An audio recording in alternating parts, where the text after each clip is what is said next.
Start करते हैं एक और वेरी वेरी इंटरेस्टिंग पॉडकास्ट। आज की पॉडकास्ट में हम जिस टॉपिक पर बात करेंगे, आपके सामने रखेंगे, वो बहुत इंटरेस्टिंग टॉपिक है। वो इंटरेस्टिंग इस सेंस में है कि जो भी बच्चे यूनिवर्सिटीज़ और कॉलेजेस में हैं, उनका अक्सर सवाल ये रहता है कि हम नोट्स फॉलो करें या बुक फॉलो करें।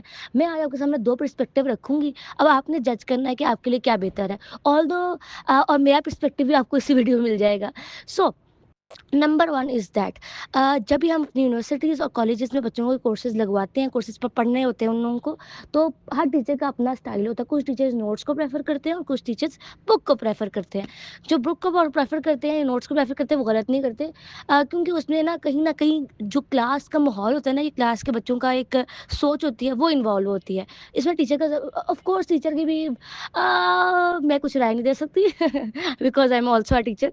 सो ठीक है, टीचर भी इन्वॉल्व होता है, लेकिन ज़्यादातर बच्चों का सेंटिमेंट जो होता है ना उस पर्टिकुलर क्लास का, वो फॉलो किया जाता है। कुछ टीचर होते हैं जो डट जाते हैं, वो अपनी मर्जी चलाते हैं, लेकिन मोस्ट ऑफ द केसेस में सेंटिमेंट होता है जो क्लास का, वही लिया कर चला जाता है। ओके। सो बुक की बात करें तो याद रखना, किसी भी कोर्स पर जो एक टेक्स्ट बुक लिखता है ना, कि एक राइटर या ऑथर, तो वो टेक्स्ट बुक लिखने के लिए ना उस ऑथर के पास ना बहुत ज़्यादा उस फील्ड की एक्सपर्टीज़ होती है, राइट? टेक्स्ट बुक बगैर एक्सपर्टीज़ वाला बंदा नहीं लिख सकता। उसके पास उस फील्ड का डोमेन नॉलेज बहुत अच्छा होता है। उसके अलावा उसने सर्व किया, उसके कनेक्शंस बहुत ज़्यादा होते हैं, बिकॉज टेक्स्ट बुक जो पब्लिश करना कोई आसान काम नहीं होता। तो उसके बाद ईयर्स ऑफ एक्सपीरियंस होता है, बहुत ज़्यादा अमाउंट ऑफ नॉलेज होता है, इसको वो सब कुछ अपने एक्सपीरियंस, अपने नॉलेज और हर चीज़ को, और थोड़ा-सा उसकी क्रिएटिविटी और सब कुछ रिसर्च वगैरह, उसको वो डालता है उस टेक्स्ट बुक के अंदर। अगर हम दूसरी बात करें तो याद रखना, जो टेक्स्ट बुक होते हैं ना, उसमें उस टॉपिक से रिलेटेड ना काफ़ी नॉलेज होता है, जबकि एज़ कम्पेयर टू नोट्स उस टॉपिक का बहुत लिमिटेड अमाउंट ऑफ नॉलेज डाला जाता है। फॉर एग्जांपल, अगर टेक्स्ट बुक में एक टॉपिक से रिलेटेड 6 एग्जांपल्स लिखे हैं और अच्छी खासी डिस्क्रिप्शन लिख रखा है, तो जो नोट्स का राइटर होगा ना, क्योंकि उसने अब 200 150 सफ़ों का नोट्स बनाने हैं, और बुक अगर लेट्स से टेक्स्ट बुक जो है वो 1000 सफ़े की है, 1200 सफ़े की है, तब उसने उस रेशियो को मीट करना है।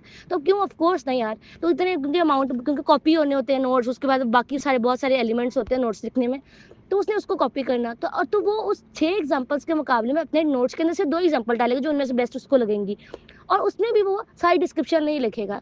तो ये चीज़ दूसरी आ जाती है कि नोट्स में, सॉरी, बुक में we have ton of knowledge as compare to notes, जिसमें हमारे पास कम नॉलेज होता है। लेकिन एज़ अ स्टूडेंट बच्चे क्या करते हैं कि उनके पास टाइम और एफर्ट वो चाहते हैं कम लगाना पड़े, उन्हें जल्दी से वो नॉलेज मिल जाए, वो पता चल जाए कि कैसे वो पेपर में अच्छी सीजीपीए ले सकते हैं। तो बच्चे पता क्या करते हैं, नोट्स की तरफ जाते हैं। और अगर आप एज अ टीचर कोशिश भी करें ना कि हम सिस्टम को बदलें और हम टेक्स्ट बुक लगवाएं बच्चों को, तो सबसे पहला रिजिलियंस बच्चों की तरफ से आता है। वो ये कहते हैं कि हमारे पास टाइम नहीं है, मैं समझ, सबसे पहले बच्चे कहते हैं समझ नहीं आ रही। उसकी वजह ये है कि एक टेक्स्ट बुक को पढ़ने के लिए आपके पास एक sufficient amount of pre requisite knowledge होता है। और ये एज अ टीचर भी हमारी गलती होती है, हम बच्चों के बेसिक्स क्लियर नहीं कराते। हम बच्चों को बताते ही नहीं है कि भाई करना क्या है, हम लोग उनकी हेल्प नहीं करते। हम एज अ मेंटोर अपने आप को ट्रीट नहीं करते, हम एज अ टीचर अपने को मेंटेन करते हैं। और हमने एक अच्छा टीचर को ऑन पॉडकास्ट से भी डिस्कस किया था कि अच्छा टीचर मेंटोर की तरह होता है, कोच की तरह होता है, जो हमें बताता है हमारा डायरेक्शन क्या है। लेकिन मैं यही कहूँगी कि बच्चे इसलिए उसको रेजिस्ट करते हैं इस बात को, कि अगर वो टेक्स्ट बुक पढ़नी पड़ी तो उनको डीप जाना पड़ेगा, उनके पास ना टाइम होता है सेमेस्टर में, ना इतनी एफर्ट लगानी पड़ती है, तो वो प्रेफर करते हैं कि उन्हें नोट्स मिले। लेकिन एक बात याद रखना कि ठीक है ये वो, but I I think so it's very better to use notes अगर आपके पास टाइम और एफर्ट कम है और आप वीक हो उस कोर्स में। अगर कोई रास्ता नहीं है तो गो फॉर नोट्स। अगर आपके पास टाइम कम है, एफर्ट कम है, नॉलेज भी टेक्स्ट बुक बिल्कुल पढ़ी नहीं जाती, तो गो फॉर नोट्स। लेकिन अगर अदरवाइज आपको, आप पता है एज ए स्टूडेंट आपके पास टाइम होता है। अब आप बच्चे कहेंगे नहीं होता, नहीं होता, होता है। बात ये है कि आप अपना इंस्टाग्राम वीडियो का टाइम घटाइए, और आप अपना टिकटॉक वीडियोस का टाइम, सोशल मीडिया स्क्रॉलिंग का टाइम हटाइए, तो आपके पास बहुत टाइम है दुनिया में, तो आप वो इन्वेस्ट करिए। अगर आप अपनी डिग्री को एज अ स्किल ट्रीट करते हैं, तो मैं आपको एडवाइस करूँगी, गो फॉर टेक्स्ट बुक। वो नॉलेज और वो डोमेन नॉलेज और वो सफिशिएंट अमाउंट ऑफ नॉलेज आपके पास होना चाहिए कि जब कल को अगर आप टीचर बने, या फिर आप कोई और जॉब करें इंडस्ट्री में जाकर, या फिर आगे अपना मास्टर्स परस्यू करें, तो आपको उस फील्ड का कम से कम मास्टर ज़रूर होना चाहिए, आपको एक्सपर्ट होना चाहिए। देखो, जब आप नोट्स पढ़ते हैं ना, तो आप एक्सपर्ट नहीं बन सकते, बिकॉज आप सेकेंड हैंड एक्सपीरियंस ले रहे हैं। फर्स्ट हैंड एक्सपीरियंस, जो एक एक्सपर्ट का एक्सपीरियंस टेक्स्ट बुक में था, आपने उसको तो फील ही नहीं किया। बात समझ आई? ये मेरा इस पे पर्सपेक्टिव है। सो मैं एडवाइस करूँगी go for text book, it's hard. मुझे याद है कि दुनिया में हर चीज़ हमेशा क्रिकेट के सेंस में, क्रिकेट में कहते हैं ना पहले सेंचुरी करना मुश्किल होता है, पहली दफ़ा 100 करना मुश्किल होता है, उसके बाद लाइन लगती।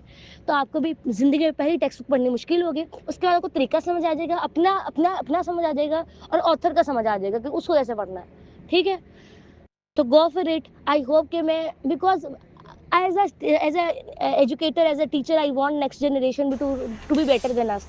सो आप लोगों को भी चाहिए ऐसा काम करिए, ऐसा कुछ करिए, बड़ा करिए और मेहनत करिए सबसे बढ़कर, और वाक़ई में हमसे बेहतर बनिए, ठीक है?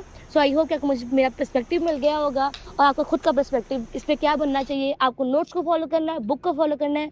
आपके सामने हमने दोनों रास्ते रख दिए हैं। अब आपकी मर्ज़ी है, आपने राइट जाना है कि लेफ्ट जाना है। ओके? चलो।